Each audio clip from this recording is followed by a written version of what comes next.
മിശിഹായുടെ വളർത്തുപിതാവ്. മനുഷ്യനായി അവതരിച്ച ദൈവകുമാരന്റെ വളർത്തുപിതാവ് എന്നുള്ള മഹനീയ സ്ഥാനം വിശുദ്ധ യൗസേപ്പ് സമലംഘിക്കുന്നു. അക്കാരണത്താൽ മാർ യൗസേപ്പ് പിതാവായ ദൈവത്തോട് സദൃശ്യനാണ്. ഈശോ മിശിഹ ദൈവവും മനുഷ്യനുമാണ്.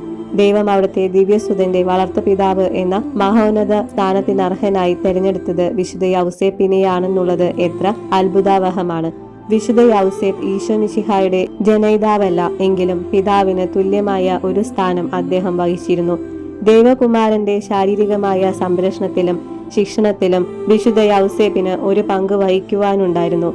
ഉണ്ണി മിശിഹായുടെ ജീവൻ അപകടത്തിലായ അവസരങ്ങളിലെല്ലാം വിശുദ്ധ യൗസേപ്പ് അതീവ തീക്ഷ്ണതയോടും ധൈര്യത്തോടും വിവേകത്തോടും കൂടി പ്രവർത്തിച്ച് അപകടത്തിൽ നിന്നും രക്ഷിക്കുന്നു. ദിവ്യ ശിശുവിന്റെ ബാല്യകാല ശിക്ഷണത്തിൽ സാധാരണ പിതാക്കന്മാരെ പോലെ വിശുദ്ധ യൗസേപ്പ് ശ്രദ്ധ പതിച്ചിരുന്നിരിക്കണം.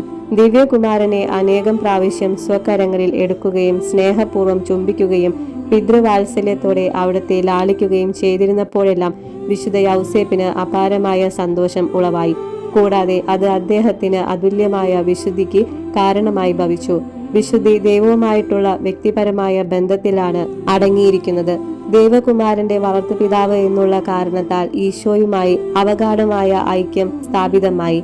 ഉപസ്ഥിതി ബന്ധത്തിന്റെ മണ്ഡലത്തിലാണ് വിശുദ്ധ യൗസേപ്പ് ജീവിച്ചത്. ദൈവമാതാവിനോടും ദൈവകുമാരനോടും കൂടിയുള്ള ജീവിതം ഈശോ മിശിഹ നമ്മെ ദൈവവുമായിട്ട് ഐക്യപ്പെടുത്തുന്ന കൂദാശയാണെന്നാണ് ദൈവശാസ്ത്രന്മാരുടെ അഭിമതം. വിശുദ്ധ യൗസേപ്പ് നിരന്തരം ഈശോ മിശിഹായോട് കൂടിയും ഈശോയിലും ഈശോയ്ക്ക് വേണ്ടിയുമാണ് ജീവിച്ചത്. തന്നിമിത്തം ദൈവകുമാരന്റെ അനന്തമായ വിശുദ്ധിയിലും വിശുദ്ധ യൗസേപ്പ് ഭാഗമായി. വിശുദ്ധ യൗസേപ്പ് അധ്വാനത്തിലൂടെയാണ് ദൈവകുമാരനെ പോറ്റിയത്. ഈശോ വിശുദ്ധ യൗസേപ്പിനെ അനുസരിച്ചിരുന്നു. കൂടാതെ നമ്മുടെ പിതാവ് മാർ യൗസേപ്പ് വിശ്വകർമാവിന്റെ തൊഴിലാണ് ചെയ്തിരുന്നത്. ആ തൊഴിൽ അദ്ദേഹം ദിവ്യകുമാരനെയും അഭ്യസിപ്പിച്ചു എന്ന് സന്യായം അനുമാനിക്കാം. ഇപ്രകാരം മനുഷ്യനായി അവതരിച്ച നിത്യവചനത്തിന് വിശുദ്ധ യൗസേപ്പിനോട് വലിയൊരു കടപ്പാടുണ്ട്. എന്റെ നാമത്തിൽ ഒരു പാത്രം പച്ചവെള്ളം കുടിക്കാൻ കൊടുക്കുന്നവന് അവന്റെ പ്രതിഫലം നഷ്ടമാവുകയില്ല എന്ന് ഈശോ അരുളി ചെയ്തിട്ടുണ്ടല്ലോ. എന്നാൽ വിശുദ്ധ യൗസേപ്പിന് ഈശോ മിശിഹ എത്രമാത്രം ദാനങ്ങളും വരങ്ങളും നൽകിയിരിക്കണം. വിശുദ്ധ യൗസേപ്പ് ഇപ്പോഴും പിതൃസഹജമായ അധികാരത്തോടു കൂടി തന്നെ ഈശോ മിശിഹായോട് നമ്മുടെ ആവശ്യങ്ങൾ അറിയിക്കുകയായിരിക്കും.